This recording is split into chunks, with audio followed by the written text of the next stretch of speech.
李嘉誠創辦嘅汕頭大學，本來從2019年開始咧就實施免學費政策嘅，到今年就結束咗啦。2025屆嘅新生咧就需要自己俾錢交學費啦。原因係學校嘅專項基金已經耗盡，其實就係李嘉誠先生咧已經停止咗撥款啦。汕頭大學成立於1981年，由李嘉誠基金會牽頭並出資，連同教育部、廣東省政府、汕頭市政府合辦嘅公立大學。李嘉誠唔單止出錢，佢仲出咗好多力。佢曾經出到10幾20倍嘅人工，高薪聘請唔少高級院士、教授到汕頭大學任教。1988年，汕頭大學嘅師資數量同埋質素都遠超國內同期嘅一流大學。90歲之前嘅李嘉誠呢，仲每年都出席汕頭大學嘅畢業典禮。喺2019年，李嘉誠基金會呢啟動咗本科生學費全額資助計劃，只要考到汕頭大學，每個本科生呢都能夠免除4年學費及住宿費。該費用呢由李嘉誠基金會全額資助，同時亦提供對貧困學生嘅生活費嘅援助同埋獎學金。汕頭大學成為中國第一間學費全免嘅大學，每個學生4年嘅總費用呢，最高嘅係會達到10萬蚊人民幣嘅。據統計，該政策已經累計為超過4萬名學生呢免除咗學費㗎喇。但係今年開始，汕頭大學已經終止咗呢個政策，所有學生都要繳納學費。至於點解突然間停止咗資助呢？李嘉誠基金會呢並未有任何嘅回應。依家國內對李嘉誠嘅評價呢，爭議同埋分歧呢都好大嘅。有啲人就話賺錢嘅商人啊，能有咩好人啊？其實未有賣港口事件之前啊，就已經有唔少人呢眼紅李嘉誠賺咗錢又成功撤離噶啦。依家中國經濟咁差，而李嘉誠呢早就全身而退啦。正所謂人怕出頭啊，豬怕壯，一個人太叻呢，就會令到人眼紅噶啦。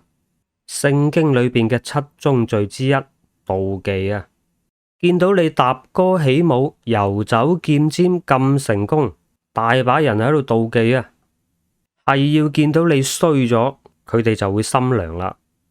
喺呢啲扭曲嘅人性眼中，國家經濟跌到咁差，你就要一齊衰，留低喺度攬炒，咁你先至係愛國人士啊！呢幾年淨係聽到嗰句別讓李嘉誠跑了啊，都唔知聽到幾多次啦。可以講將人哋李嘉誠一世嘅名譽啊，都搞臭晒噶啦，簡直啊當佢係十惡不赦嘅賣國賊啊！再加上佢一個簡單嘅商業行為，仲要只係20年嘅使用權啫，佢唔係永久產權啊！喺我哋普世價值嘅眼中呢，做生意有買就有賣噶啦。你點可以輸打贏要噶？但係喺呢啲儒家文化嘅誅心論裏邊就唔同啦，又出賣國家利益又漢奸，嗰啲說話要幾難聽有幾難聽。喺2000年嘅時候啊，李嘉誠就捐咗1000萬美金俾清華大學建設未來互聯網網絡研究中心，目的就係幫助內地培養更多嘅 IT 人才。喺嗰個時候，好多人都無法預料互聯網會發展到依家咁犀利嘅。但係李嘉誠就有遠見啦，佢預判咗互聯網嘅未來發展係必然趨勢。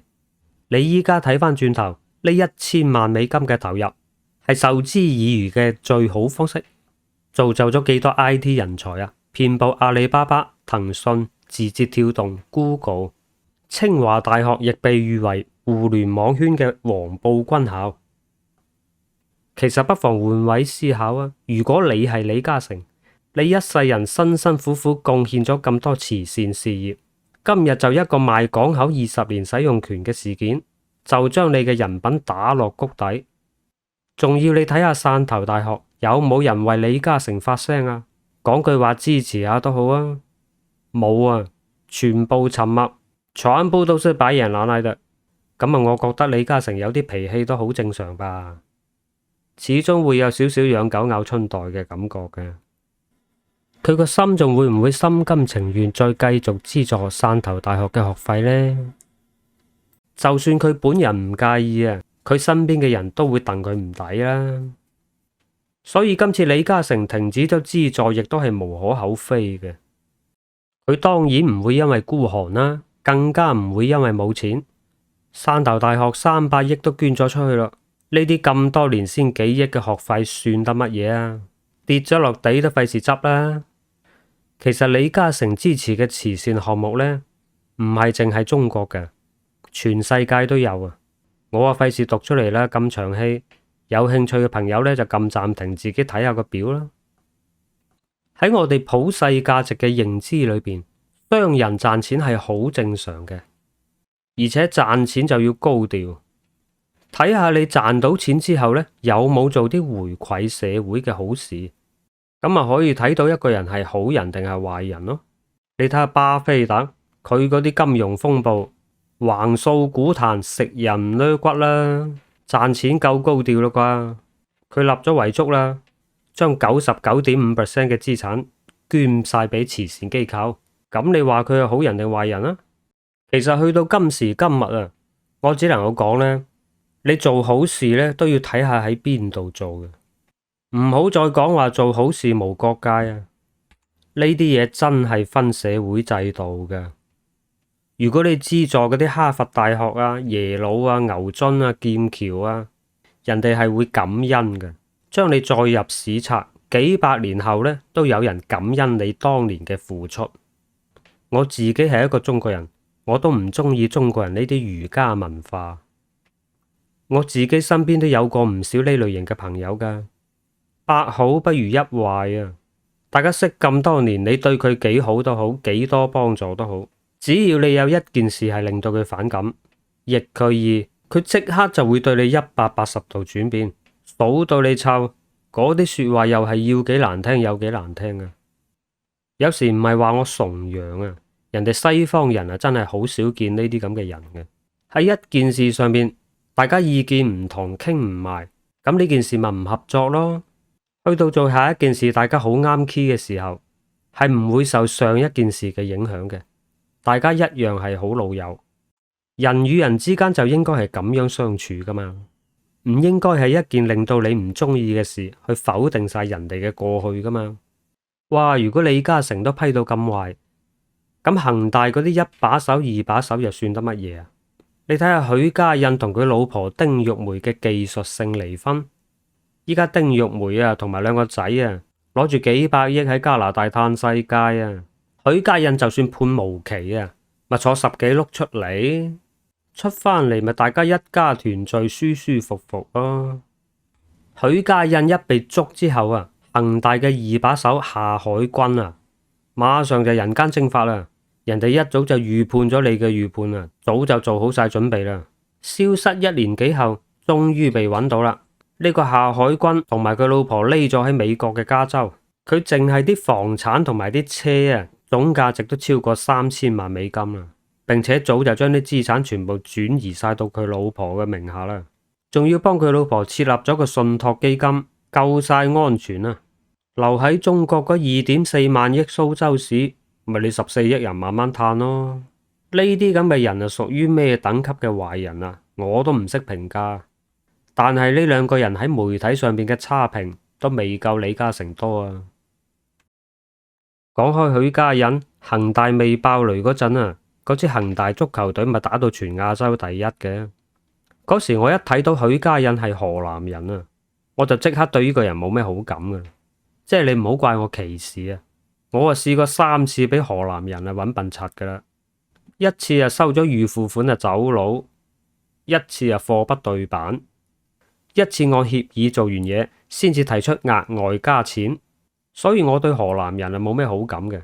所以有得選擇嘅話，我都唔會同呢個籍貫嘅人合作做任何事啊。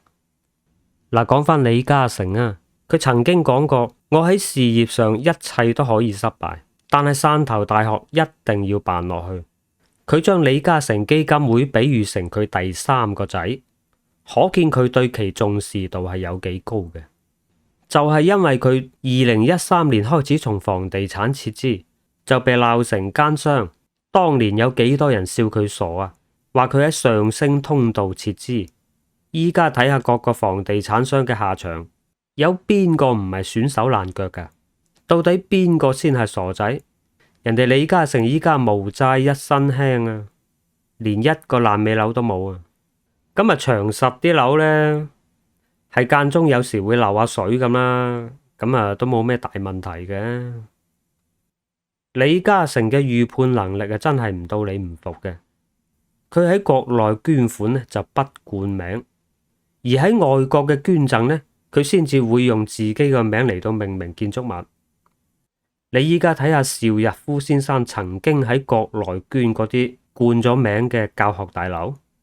邵逸夫啊，捐咗好多學校、好多教學大樓噶，有幾多係已經被除名、被改名、被拆除啊？喺李嘉誠辦公室嗰副左宗棠寫嘅對聯，就係李嘉誠嘅人生格言啦。發上等願，結中等緣，享下等福，擇高處立，尋平處往，向寬處行。通俗易懂嘅意思就係志向要遠大，待人要平和，生活要簡樸，目光要高瞻遠矚，做人要留有餘地。最後嗰句向寬處行就係叫你放低，唔好執着，唔好睇唔開。有啲人啊，一路啊鬧李嘉誠，一路啊偷偷咁學佢做海外資產配置啊。咁啊，李嘉誠先生確實有好多令到我哋可以學習嘅地方嘅，學得一二啊，都受益匪淺啊！多謝大家收睇，我哋下條片見啦，拜拜。